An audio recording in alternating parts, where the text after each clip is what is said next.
choral of sparrows in the eaves, the full round moon and the star-laden sky, and the loud song of the ever-singing leaves had hid away earth's old and weary cry. And then you came with those red mournful lips, and with you came the whole of the world's tears, and all the sorrows of her laboring ships, and all the burden of her myriad years. And now the sparrows warring in the eaves, the curd pale moon, the white stars in the sky, and the loud chanting of the unquiet leaves are shaken with earth's old and weary cry.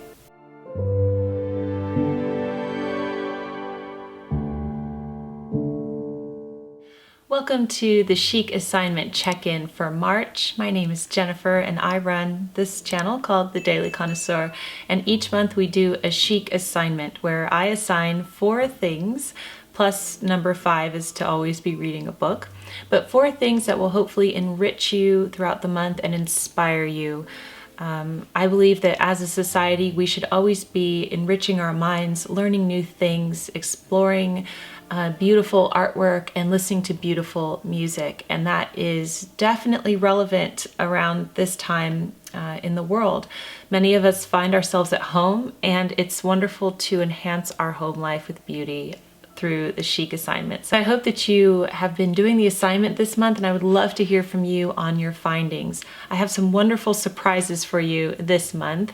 This video and the Chic Assignment Check-In is brought to you by the Elegant Connoisseurs, so make sure you stay till the end of the video to find out who these amazing ladies are. Okay, let's get into it. So I just read to you The Sorrow of Love by William Butler Yeats, and we're going to get to him in a moment. He was Chic Assignment number 2.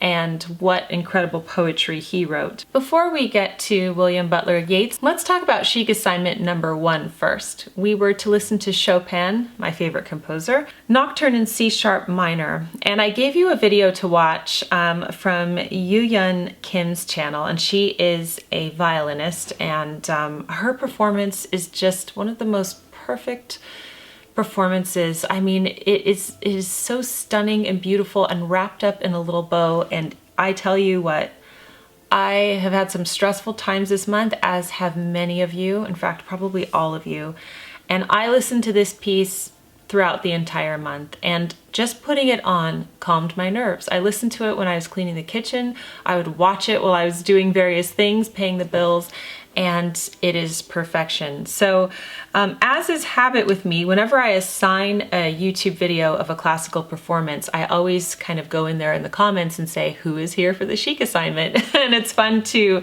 listen to you reply to me. And so I did that on Yoo-Yeon's video, and she replied back and she said, oh, what is it? I want to know. And I wrote back to her and I said, I am such a big fan of yours. I do a Chic Assignment once a month on my channel where we enjoy classical music as one of the assignments, and I assigned your video this month. So I shared the Chic Assignment with her, and I thanked her for everything that she does. She's an inspiration. So by the way, if you have not subscribed to her channel, please do so. I will leave it down below.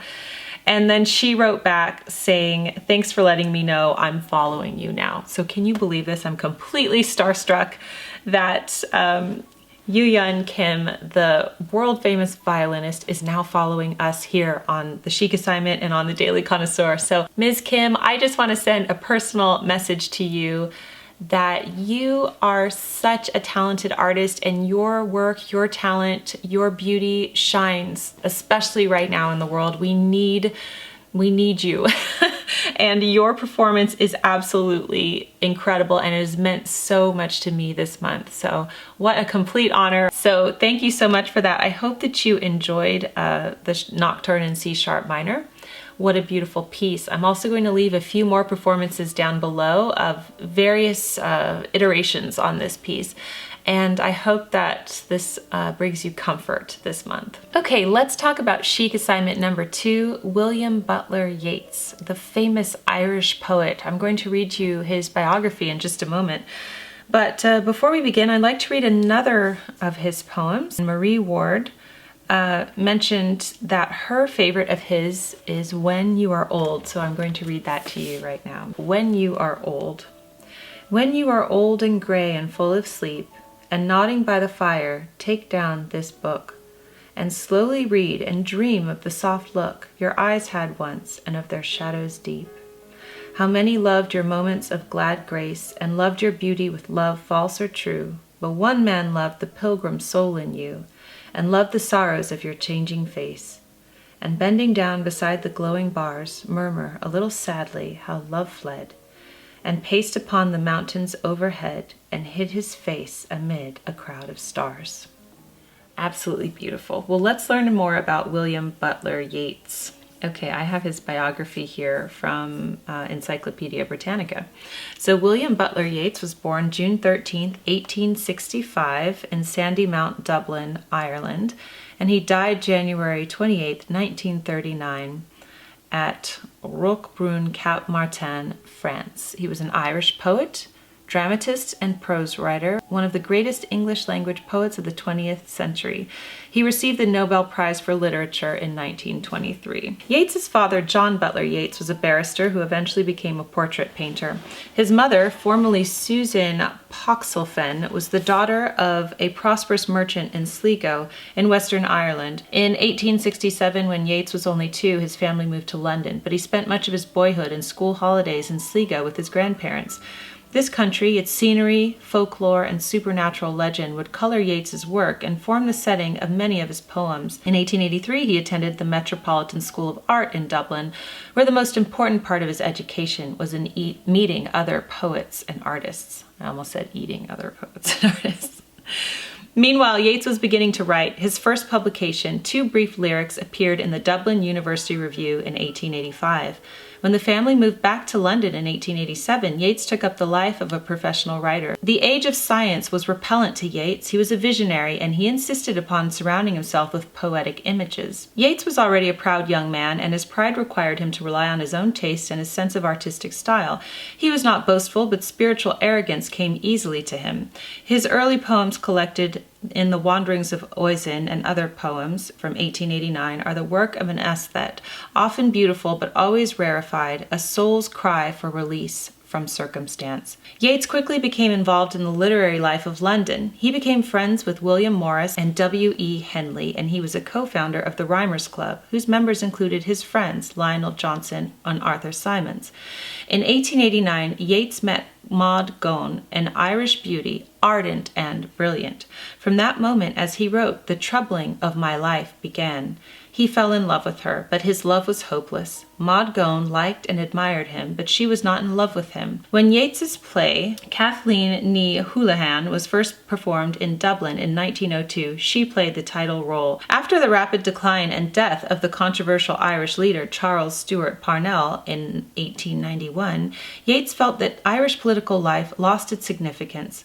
The vacuum left by politics might be filled, he felt, by literature, art, poetry, drama, and legend. The Celtic Twilight from 1893, a volume of essays, was Yeats' first effort toward this end, but progress was slow until 1898, when he met Augusta Lady Gregory, an aristocrat who was to become a playwright and his close friend. From 1898, Yeats spent his summers at Lady Gregory's home, Cool Park, in County Galway, and he eventually purchased in a ruined Norman castle called Thor Ballylee in the neighborhood. Under the name of the tower, this structure would become a dominant symbol in many of his latest and best poems. In 1899, Yeats asked Maud Gonne to marry him, but she declined. 4 years later, she married Major John McBride. Yeats published several volumes of poetry during this period, notably Poems, 1895, and The Wind Among the Reeds, 1899, which are typical of his early verse in their dreamlike atmosphere and their use of Irish folklore and legend. So then it goes on to talk about some more poetry that he has, and I skipped to this, which I found quite interesting. It says, in 1917, Yeats asked Iseult Gonne, Maud Gonne's daughter, to marry him. Isn't that weird? He asked Maud to marry him. She said no, she married someone else, and then he asked her daughter to marry him. That's kind of strange.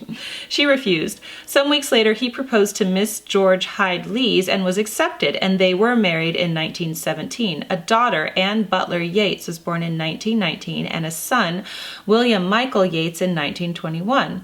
In 1922, on the foundation of the Irish Free State, Yeats accepted an invitation to become a member of the new Irish Senate. He served 6 years. In 1923, he was awarded the Nobel Prize for Literature. Now a celebrated figure, he was indisputably one of the most significant modern poets. In 1936, his Oxford Book of Modern Verse, a gathering of the poems he loved, was published. Yeats died in January 1939 while abroad. The intention of having his body buried in Sligo was thwarted when World War II began in the autumn of 1939.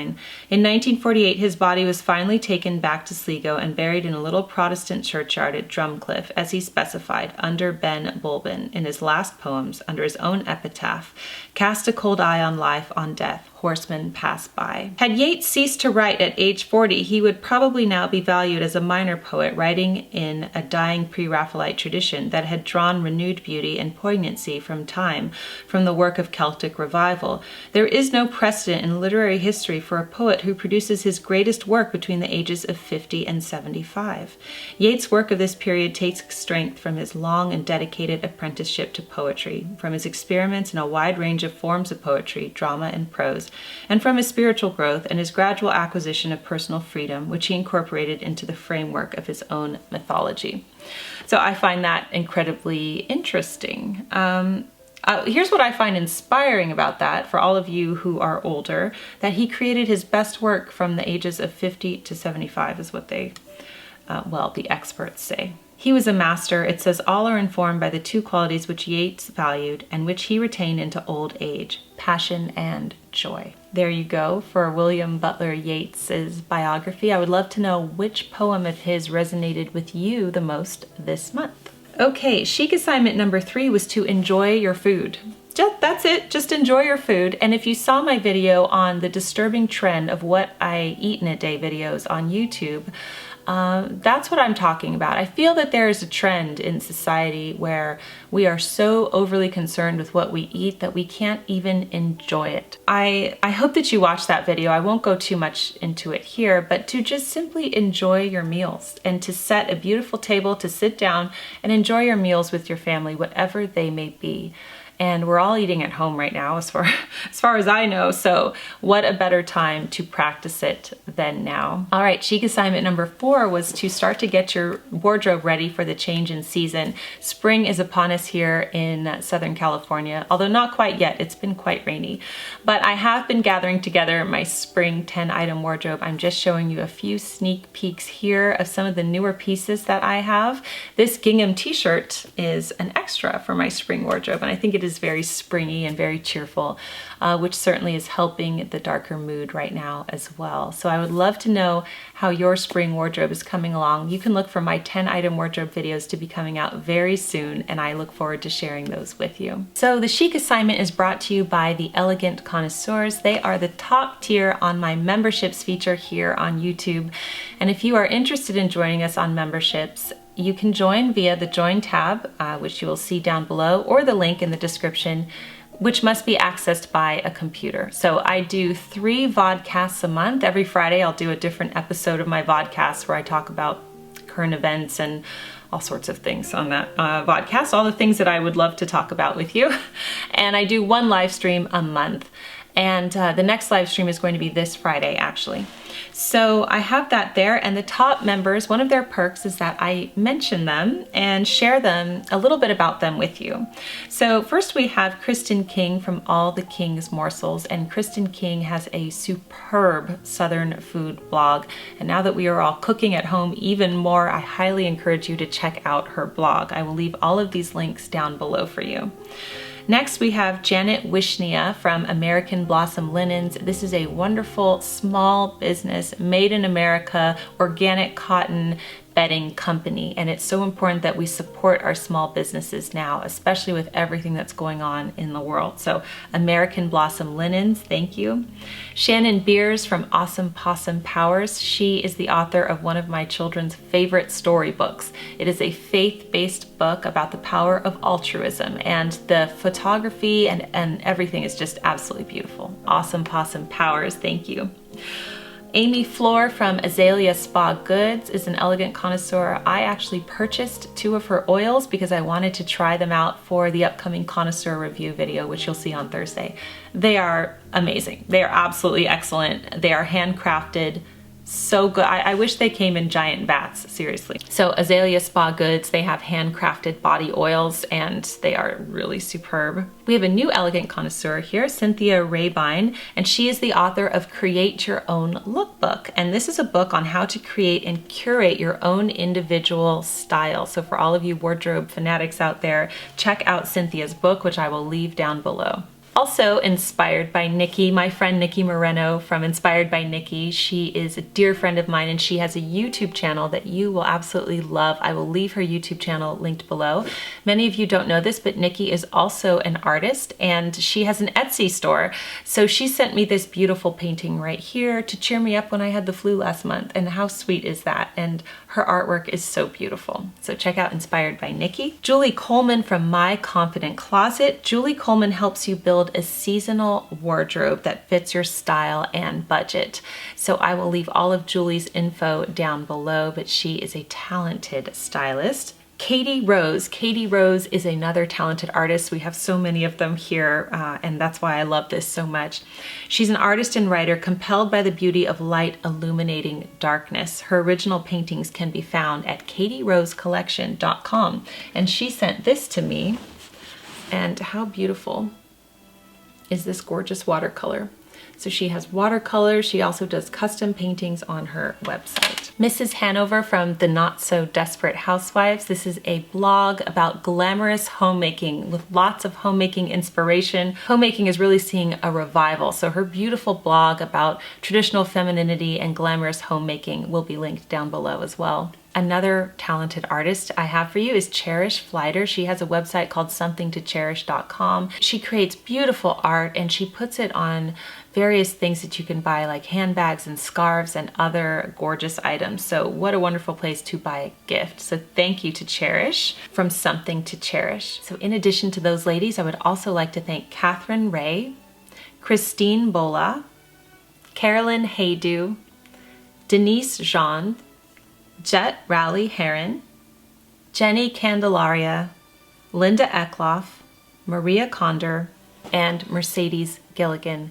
Thank you so much, ladies, for your support of the Daily Connoisseur, and thank you for bringing us the Chic Assignment Check-In. I would like to thank all of you for joining us for the check-in. Please let us know what your findings are, how your Chic Assignment has been going this month. I would encourage you all to keep calm and remain classy, and I will see you next time on the Daily Connoisseur. Bye, everyone.